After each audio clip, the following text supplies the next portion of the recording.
intensyon sa kanilang pag-hajj. Kasi kasama ito sa mga wajibat. Pangatlo ay ang tinasabing lugar ng mga taga-Najd. Ang mga taga-Najd na kasama kayo ng mga taga-Riyadh na papunta at para mag-hajj diyan sa Taif na kung tawagin ay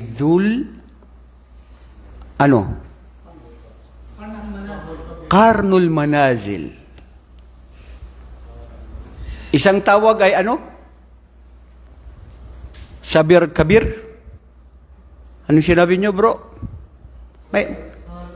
Sahal al-Kabir. Yun yung lugar na pangalan niya, pero kung saan yun sa mismo doon sa Taif, doon sa Qarnul Manazil. Lahat tayo dumaan doon, yung kayo na mga nag-umrah. Pang-apat ay ang mga taga-Yaman, Ahlul Yaman. Hindi sila pwede dumaan doon sa lugar na kung saan doon tayo dahil mayroon din silang espesipiko na lugar na dadaan na ito ang sinasabi na Yalamlam. Lugar na kung saan doon sila dapat magsimula na mag-hajj. Ang mga Ahlul Iraq at ang katulad nila na magkakalapit na lugar ay hindi pwede maliban sa sinasabing Dhul Arq o Dhul Iraq, Al-Arq na lugar na kung saan doon din sila magsisimula. Bakit kaya kailangan ito? Kasi ito ang Islam.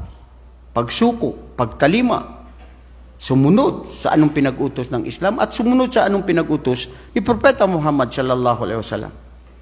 So doon magsisimula at ito yung mga lugar na kung saan kinakailangan na dapat doon magsimula ang pag-intensyon ng mga maghahajj. Pangalawang wajibatul hajj, mga kapatid, ay ang al-wuquf bi Arafah ila ghurubi syams. Ito yung pagpunta mo sa Arafah hanggang ito ay bago lumubog ang araw. Wajib ito. Diba? Sinabi natin, arkan niya ay kasama ito. Diba? Pero kasama pa rin ito sa wajib, lalong-lalo na doon sa oras niya. Ngayon, nagkaroon ng ikhtilaf dito ang mga pantas. Ano kung pupunta ako ng madaling araw o gabi na bago mag-fajr? Pwede ba yon? At ano kaya kung aalis ako dito na bago magsikip ang lumubog ang araw? Halimbawa, pumunta ang isang hajj. Pumunta siya ng madaling araw. Pero after dhuhr, umalis siya. Bakit?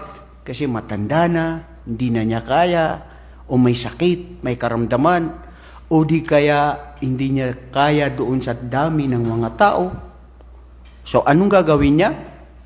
Dahil yun pa rin ay nakalabag siya doon sa hanggang ang oras niya ay lumubog yung araw, kasama ikaw na magbibigay ng dam. Kasi hindi mo isinagawa ang oras na ikaw ay dapat doon sa oras na yun. Hindi ba? Kasi may oras Ila ghurubi syams. So yun yung sinasabi na pag-ukuf sa Arafah. Ang gagawin sa Arafah, mga kapatid, wala maliban lamang sa ikaw ay pupurihin mo, luluwalhatiin mo ang Allah at isasagawa mo ang pagdarasal ng zuhur at saka asar. Isasagawa mo ang zuhur ng 2 rak'a at hindi kumo ay gaganon din ang asar. Pagdating mo doon sa lugar na yon, ang kinakailangan na dapat mong gawin ay ang paramihin mo ay ang dua. Lianna Arafa yawm alladhi yad'u fihi an-nas. Ito yung oras na kinakailangan ang mga tao ay paramihin nila ang kanilang mga panalangin at pagdudua sa Allah subhanahu wa ta'ala. Lahat ng gusto mong hilingin sa Allah, hilingin mo. Pero sana man lang mga kapatid, ilingin natin sa Allah subhanahu wa ta'ala ay ang mga mabubuti, makakabuti sa atin, lalong-lalo na sa kabutihan natin sa araw ng paghukom.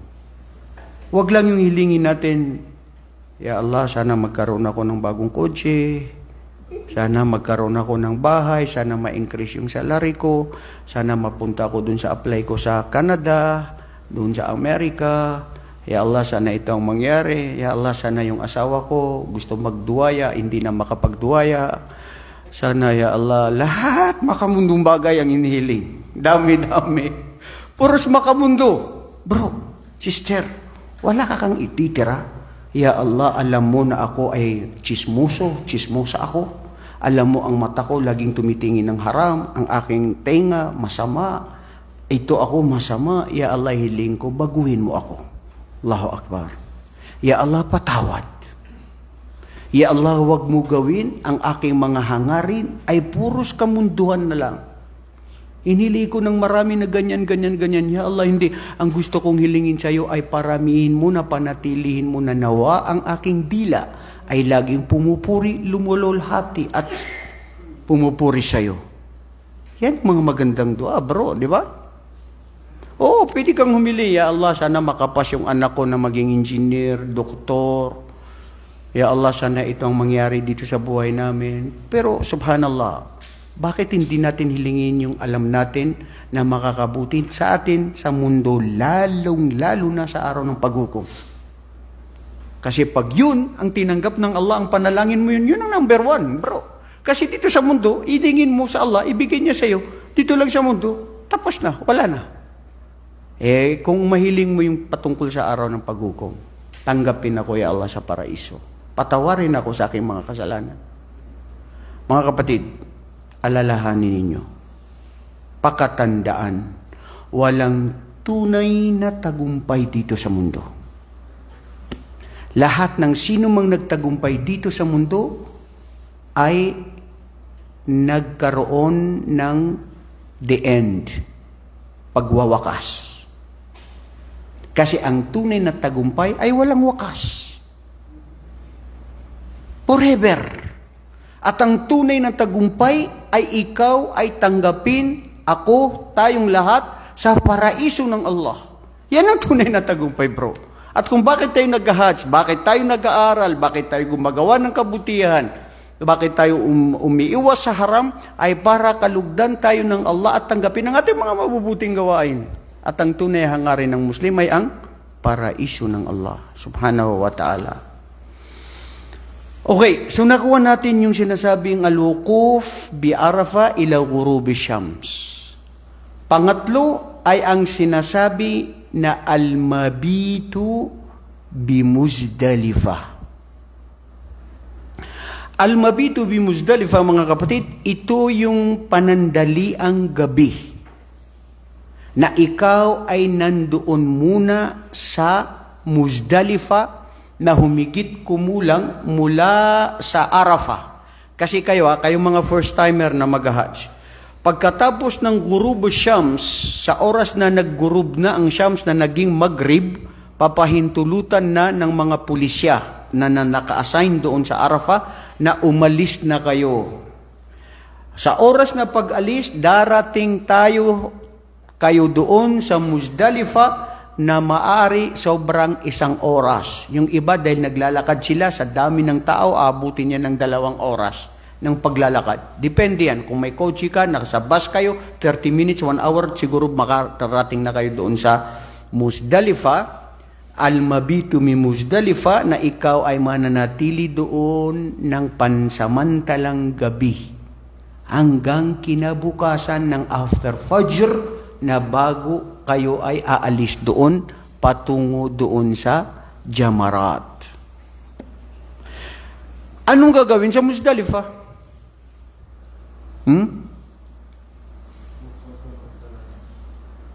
Of course, matutulog. Ustad, bago tayo matulog, magsala muna. Siyempre, magsasala ka ng Maghrib at saka Isya. Combined prayers. Gagawin natin kung paano ito isinagawa ni Propeta Muhammad alayhi afdalu salatu wassalam. Khudu anni manasikakum. Kunin ninyo, gawin ninyo kung paano ko isinagawa ang pag-hajj. Si Propeta sallallahu alaihi wasallam pagkatapos nila ng Arafah, dumating sila ng Muzdalifah, unang ginawa niya sa kanyang mga tao, halina at magdasal ng Maghrib at saka Isya. Okay, nagutom ka, nagutom tayo, kakain tayo ng konti lang, huwag paramihin ang kainin dahil hindi tayo naglalakbay para magpabusog. At walang restaurant doon na kape-kapehan sa Muzdalifah. Andari, mapapagkapehan si restaurant. La, mafi, isyada, bay, nag-atuman ka dito ka na mag-hatsman ka, di ka dito magkape-kape. Uy, unya na ka magkape pag nag-uli na ka sa imong balay. So, pag nandun ka, anong gagawin? After ng Maghrib, Isya prayer, magpapahinga. Kung may magpagkain, kakain ng konti. Ganun pa rin, pwedeng mag-dhikr, pero ang sinabi dito ng mga pantas, magpahinga dahil mga kapatid, kinabukasan ay dadako na naman tayo doon sa Al-Jamarat at yung iba gagawin na rin niya na tawaful, magtatawaf na siya at doon yung kasama sa Arkanul Hajj. Magtatawaf siya. Yung iba, dahil alhamdulillah, al-Islam, dinul yusr, napakadali ng reliyong Islam, yung iba, ang ginagawa nila, ay instead na pagkatapos nila ng magbato ng Jumarat, nakasama din ito sa sinasabi nating mga wajibatul hajj, pagkatapos noon ay nagpalit na sila ng ihram, nagsuot na sila ng kasuotan na gusto nila at hindi pa sila nagtawaf, lalo na kung yung mga taga rito, ang ginagawa nila, magtatawaf na lang sila, nakasama yung tawaful ifada na panghuli. Combined to niya. Pwede yun. Pwede yun. Lalo na yung nagmamadali, naaalis sila ng ika-12 ng Dhul-Hijjah. Okay yun. Pwede mong gawin mo yun sa ika-12.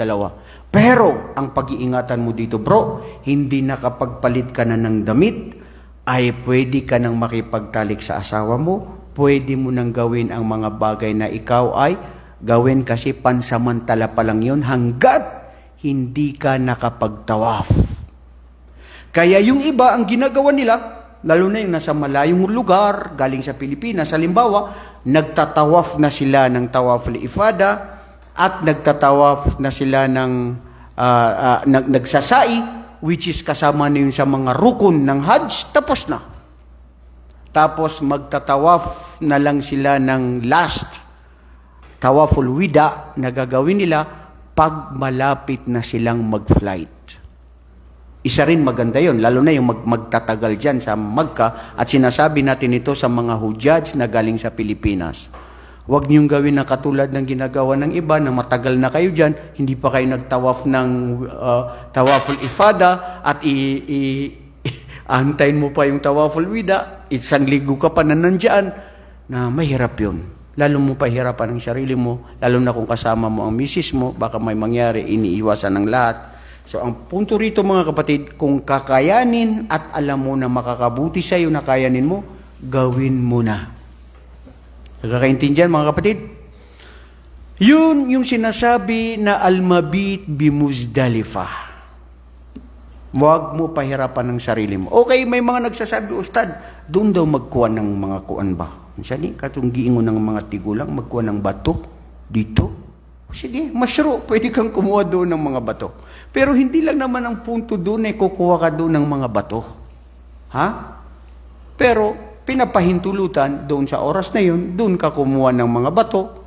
Or doon ka rin kumuha sa mina na kung may makita kang bato doon na maliliit lamang. Huwag na huwag mong gawing intensyon na katulad ng mga awam, na mga mangmang na mga kamusliman. Kukuha ako ng malaking bato dahil para sa syaitan, babatuin ko yan. Walang yung syaitan na yan. Babatuin niya si Satan dahil malaki daw ang bato na dapat ibigay. Mamaya ang mabato mo, yung nandoon na tigulang sa harap mo, magkadugo pa dito, magkasala ka pa sa Allah. Kasi sinadya mo, bro. Masyru ang pinag-uutos ay ang maliliit lang na kaya mo na alam mo na makakabato doon sa mga jamarat na yan. The big stone, the medium, and the large. Okay? At yung iba nagtatapon pa ng mga tsinelas. Oo, bro. Nung nag-hajj kami, sabi ko, saan yung mga tsinelas nila? Since yun ang inaano nila. So, mga kapatid, ang Islam, subhanallah, gawin mo lang kung anong ginawa ni Propeta. Kaya tayo gumagawa kaya natin pinag-aaralan nito para malaman natin ang mga alituntunin. Okay? Gawin mo lang kung bakit ito yung ginawa ni Propeta Muhammad, pag-utos ni Propeta Ibrahim a.s. Gawin mo. Yun ang Islam. Sami'na wa ata'na. So natapos tayo sa pangatlo na mabitul Muzdalifah. Ang pang-apat ay ang al-mabitu bimina. Al-mabit bimina, mga kapatid, ay ito yung sinasabing pananatili ng 2 o 3 araw na nandoon ka sa Mina. Pagkatapos ng ikaw ay nagjamarat. Nagjamarat ka doon sa pang-10 araw. Di ba? Pag 10 araw, nagjamarat ka na kasi yun na yung Yawmun Nahar, Yawmul Eid. Tapos 11, 12, 13, yan yung sinasabing Ayamu Tashriq. Na ikaw ay nararapat dapat nandoon sa Mina. Sa gabi na dapat marami ang oras mo na nandoon ka sa Mina. Sa lugar na tawagin Mina. So bakit ka nandoon? Of course mga kapatid, dahil mayroong ritual na ginagawa mo. Ang ritual na gagawin mo doon, sa ikalabing 2, ikalabing 3 ay pumupunta kayo sa Jamarat para magbato. Na ginawa ito ni Propeta Muhammad sallallahu alaihi wasallam. Sa Yawmun Nahar, kailangan na mag-adhiya ka na. Ibig sabihin, magkatay ka na. Kung ikaw ay nag-hajj, mayroong mga committee, yung sheikh ninyo o yung grupo ninyo, magbibigay na kayo ng pera para magkatay. Aywan ko, ngayon, mahal daw ngayon, Sheikh Ali. 450. Okay, very good, 450. Mas mura pa yan. Kasi ang narinig ko yung iba, 600, 7,000. Yung sa Pilipinas daw, 15,000 pa. Oh, mahal naman yun, bro, ano? Pwede ba magbayad kami sa'yo? 450? Sigurado yun? Ha? Inshallah. O so yun. Mas makamamura tayo kung may 450, di ba? Kasi I still remember nung kami ay mga estudyante pa, nung nag-hajj kami to 50, ang liit pa nun isang shata, isang ano lang. O ganoon kasi noon yun Hindi katulad ngayon ng lahat mahal, di ba? So may 450, 500, 600, depende yan sa kukunin sa inyo ng sheikh, kukunin sa inyo ng jaliyat. Mga kapatid, may mga ibang mag-hajj na sasabihin nila, mag-hajj ako, akala nila libre lahat. Hindi lahat libre. Uy, gusto mo makagawa ka na ng kabutihan para sa sarili mo, para sa Allah, gusto mo na libre lahat. Magtira ka naman na minsan para sa sarili mo. Di ba? Kasi may mga center na hindi libre ang inyong pagkakatay, na hindi nila babayaran yun. So, kailangan kayo na sasama sa mga Islamic Center, magbaon kayo na dapat ibabayad ninyo sa oras na pag-adhiyan ninyo. Sa oras na yon. Kasi may mga center na hindi magbibigay ng libre. Babayaran mo talaga yon. So, ang mabitu bimina, mga kapatid, ito yung ika-11, 12, o 13. Kung aalis ka ng 12 sa ika-12 ng Dhul-Hijjah, kailangan before mag-Maghrib, umalis ka na doon sa Mina. Kasi pag naabutan ka ng Maghrib doon sa Mina at hindi ka pa umalis, kukumpletuhin mo ng 13 araw ka na umalis sa kinabukasan. Nagkakaintindihan ba mga kapatid? At walang problema yan dahil kayo nasasama na mag-hajj, hindi kayo mag-hajj na mag-isa lang na magtatanong. Mayroong mga leader na naka-assign sa inyo, may mga masyaikh at may mga magtuturo. Kaya kung wala tayong gaanong kaalam sa Hajj, makinig lagi sa lecture, magtanong lagi at alamin kung anong ginagawa natin. Kasi baka masayang ang ating Hajj na mapunta sa walang kabuluhan at hindi tatanggapin ng Allah. Dahil ang gantimpala ng Hajj na tinanggap ay ang Hajj na ito ay isinagawa ang lahat ng mga kanais-nais na pag-uutos o mga sunnah at iniwasan ang mga bagay na ito ay makakasira sa ating pag-Hajj. So natapos na natin, Ustad, ang pang-apat ng mga wajibatul Hajj. Ang pang-apat ay ang sinasabi mo na al-mabitu bimina. So ngayon naman, ang pang-lima ay ang sinasabing al-halq o al-qasr. Ito yung sinasabing pagputol ng buhok, pagbawas o di kaya ay pagkalbo. Ayan. So, ang mga babae, magputol lang sila ng kanilang mga buhok. Okay na yon, sapat na yon. Sa mga kalalaki, pwede magputol, pero pagputol na dapat ay magkakapantay-pantay. At kung gusto mo na makasigurado na kaaya-aya at katanggap-tanggap ang Hajj mo, bro, magpakalbo ka na. Yung iba ayaw pa rin magpakalbo. Mga kapatid, tanungin ko kayo, bakit kayo magpapakalbo? Yung logical lang na reason. Pwede naman pala, Ustad, magpa-trim, magputol lang. So, hindi pwede naman umiwas magpakalbo. Pero sabi ng mga ulama, ayon din kay Propeta Muhammad sallallahu alaihi wasallam, na ang magpapakalbo ay mainam, mas mabuti. Ano kayang dahilan? Bakit ang pagkakalbo ay mas mainam at mas mabuti? Although hindi siya wajib. Kasi kung wajib yan, talagang lahat gagawin. Wala kang magawa kundi gagawin mo, di ba? Pero meron ka palang choices . Meron kang pagpipilian. Mga kapatid, dito nakikita ang sukat ng iyong pagmamahal sa ibada. Sukat ng pagmamahal mo sa Allah.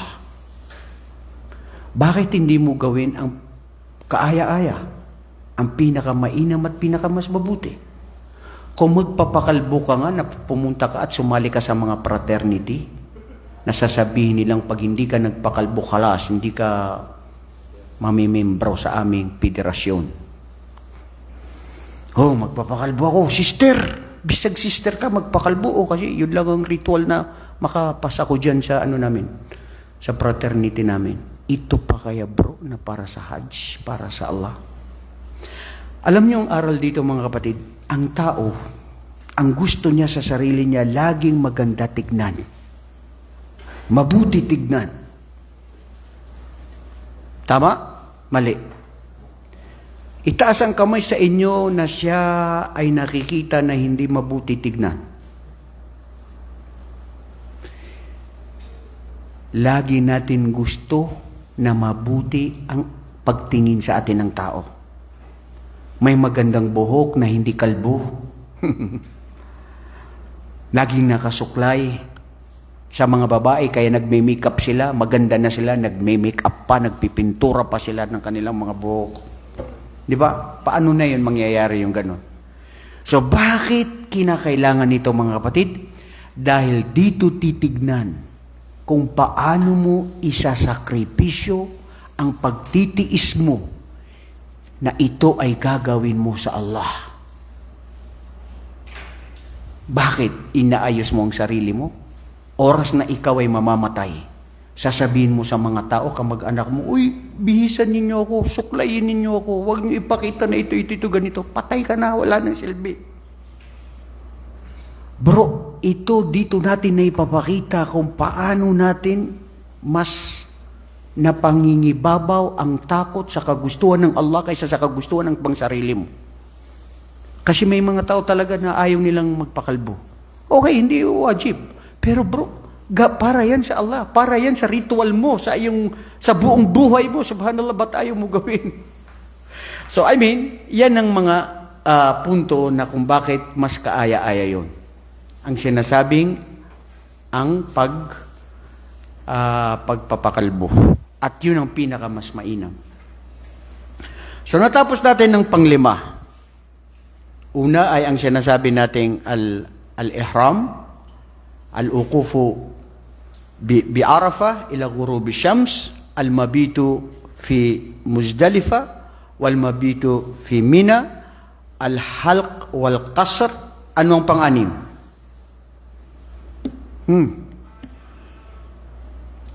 Hoy, mag-hajj. Naunsa mo, mag-hajj mo, amo kay balhan ng kwan? Yaumul Arafah? Tapos na tayo sa Arafah. Yahya the traveler. Nag-travel ka na. Dito na tayo ngayon. Ano yung pang-anim? Panghuli na yun. Yun yung pang-pito.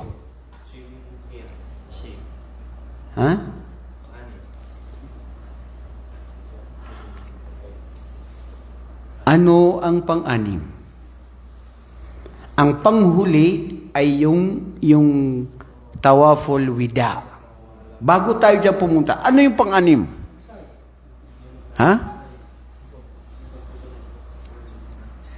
Mayroon ba tayo nakaligtaan? Ano? Tapos na yung rukun eh. 7. Yun yung sinasabi kong al-mabitu fi Mina. Tandaan na, ito ang 7. Okay? Una, al-ihram. Pangalawa, al-uqufu bi Arafah, na sinasabi mo, ila ghurubi syams. Pangatlo ay al-mabit fi Muzdalifa. Pang-apat, al-mabit fi Mina. Panglima ay ang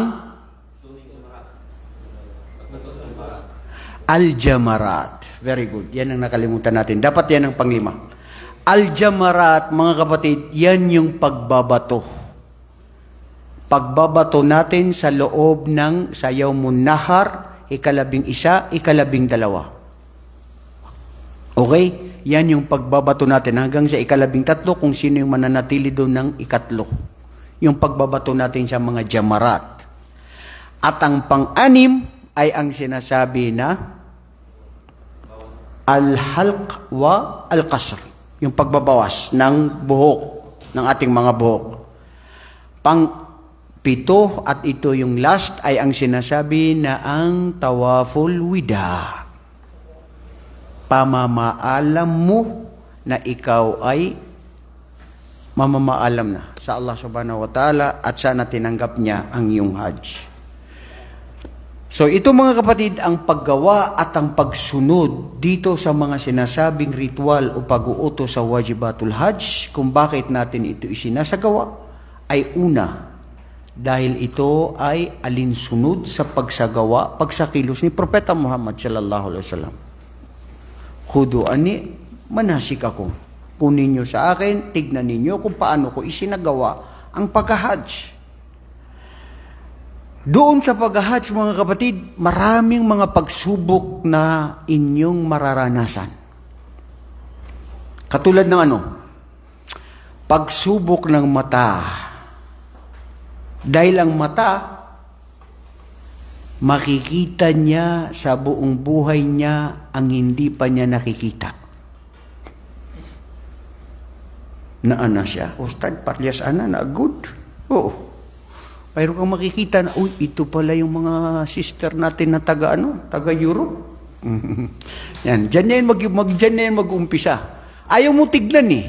Pero yung kasama mo dito na makulit, bro, nakita mo yung nakita ko, bro. Bro, nakita ko yung nakita ko, bro. Noong tsaka bay, nag-hajj study rin, magkuhan-kuhan pa ka sa ako. Astagfirullah. Wala ba? Kaya nangutaw naman lang kunin mo kung nakita ni mo ba. Bro, huwag mo nang kausapin ng iba. Kung nagkakasala ka, magkasala ka lang. Huwag ka nang mag-imbita ng iba.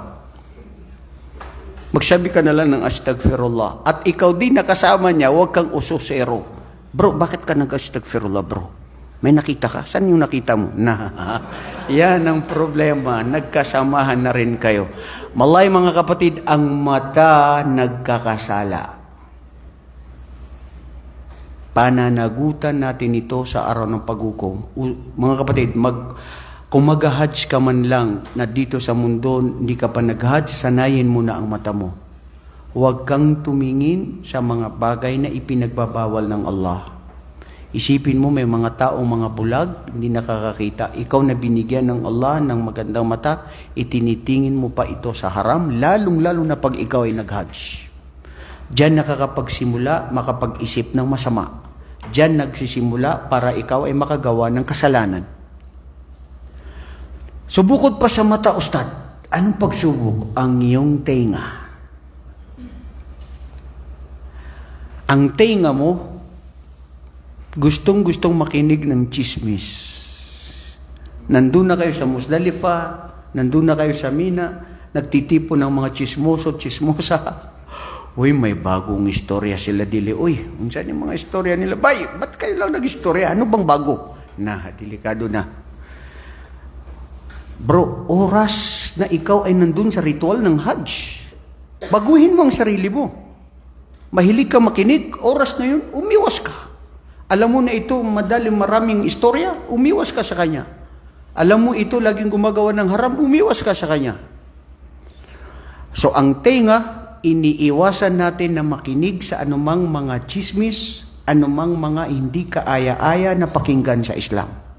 Waliyaudu billah. Sana walang magbaon sa inyo na mag-hajj na mayroong sa cellphone niya na nandoon yung mga music ni Rod Stewart.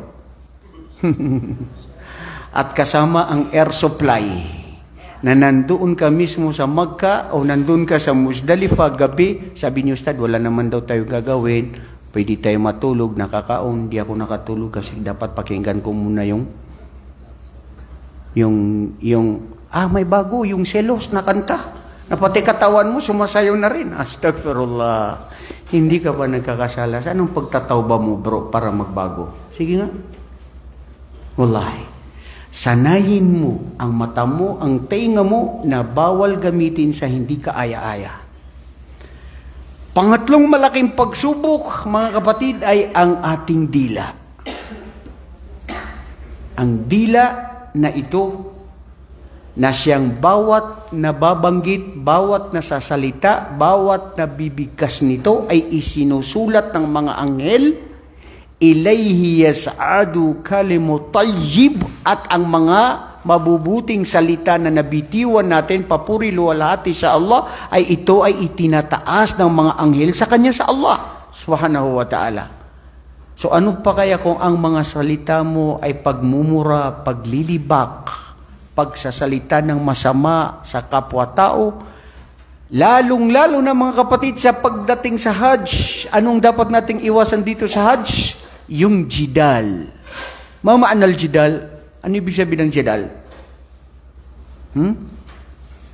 Anong sinabi ng Allah sa Quran? Al-Hajju ashhurum ma'lumat. فَمَنْ فَرَضَ فِيهِنَّ الْحَجَّ فَلَا رَفَثَ وَلَا فُسُوقَ وَلَا جِدَالَ فِي الْحَجِّ. وَلَا جِدَالَ فِي الْحَجِّ. Mga kapatid, sa pag ikaw ay nasa estado ng Hajj, ipinagbabawal sa'yo na makipagtalik sa asawa mo, lalong-lalo na kung nandun ka sa ritual o nasa estado ng ihram, maliban kung natapos mo ang lahat ng mga isinasagawa, at huwag kang magsalita ng mga masasama na makakasira sa iyong Hajj at mga gawain na makakasama o maksasaktan ng iyong kapwa, mga gawain na hindi kaaya-aya, at huwag kayong makipagtalunan sa mga tao. Ayun, ibig sabihin ng jidal, makikipagtalo, makikipagdebate, ano pa yung pakikipagtalo? Debate? Ano pa?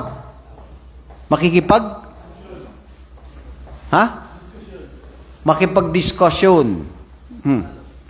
Yun, makikipagtalo. Pawalo. Yung mga pawalo, hindi dyan pwede bro.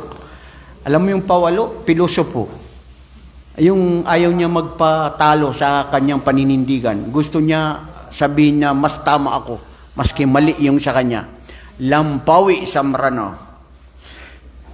So, bro, umiwas. Dahil wallahi, ang laking pagsubok. Ustad Sheikh Ali Janaban. Nung kami ay nag-hajj, alam mo, nag-hajj kami nung kami mga estudyante, patawarin nawa kami ng Allah at inshallah sana hindi ako kasama doon. Yung mga pinsan ko, yung mga kasama ko, nag-hajj kami doon kasi dati walang mga tent-tent eh. Tapos yung mga ibang, mga mystery, ang lalaking katawan, dumadaan doon sa amin. Magsuntukan na bro, nakipagsuntukan yung mga pinsan ko doon sa mga, dahil hindi ayaw namin madaanan. Tapos dinadaanan, tapos marumi, tapos may mga babae pa kami kasama noon sa oras na yun. Talaga nakikipagsuntukan na rambulan. Pwede ba yun sa Hajj? Haram. Bawal. Dahil dun bro, mainit ang ulo mo dahil kasama na rin sa init ng panahon. At dapat mong iwasan ang mata, ang tenga, lalo na ang dila na makapagsalita ng hindi mabuti at hindi kaaya-aya.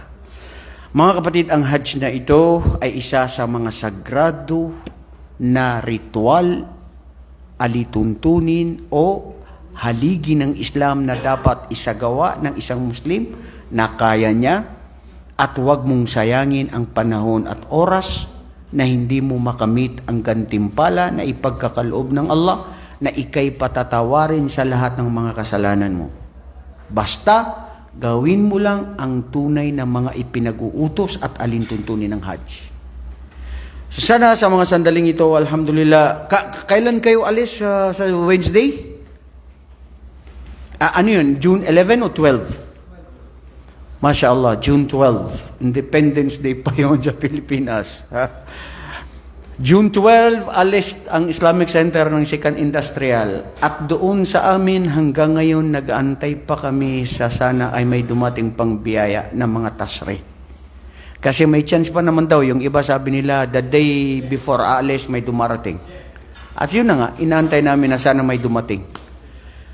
At ganun pa man mga kapatid, inihiling natin mula ngayon bago tayo mag-Hajj ay sanayin natin ang ating sarili na umiwas sa haram. Huwag mong gawin na sabi mo sa sarili mo na mag-Hajj naman ako, maglalas na ako gawa ng haram. No, ngayon pa lang magsimula ka na magtauba, magbalik loob sa Allah. At sana ang mga nabanggit natin, mga aralin sa Hajj, patungkol sa wajibatul Hajj at nabanggit ng ating mga ustad, ito ay may pasapuso, isip natin at may sagawa natin. Allahumma amin. Subhanakallahumma wa bihamdik. Ashhadu an la ilaha illa anta astaghfiruka wa atubu ilaik. Assalamualaikum warahmatullahi taala wabarakatuh.